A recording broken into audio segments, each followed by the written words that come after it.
तर मित्रांनो, स्वागत आहे आपल्या एका नवीन ब्लॉग मध्ये।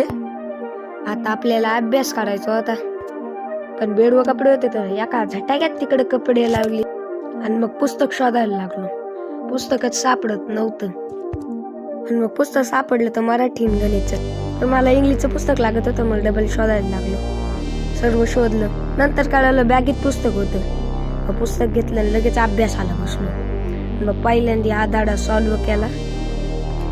मित्रांनो, आता आपण बाहेर आलो तर मला नारळ पाणी दिसलं, तर मला नारळ पाणी प्यायची हवस आली, पण घरी कोणी नव्हतंच फोडायला। 20-25 मिनिटं झाले, मग मम्मीला सापडायला गेलो तर मम्मी म्हणाली तर 10-15 मिनिटांनी नारळ फोडून दे। आणि मग लगेच घरी आलो। ठीक, तर इकडे मस्त बेत बनत होता। मला नारळ पाणी आजी म्हणाली। तर मित्रांनो, आजीचे हे शब्द ऐकले या ब्लॉगला आपण बाय बाय करत आहे, तर नक्की सबस्क्राईब करा।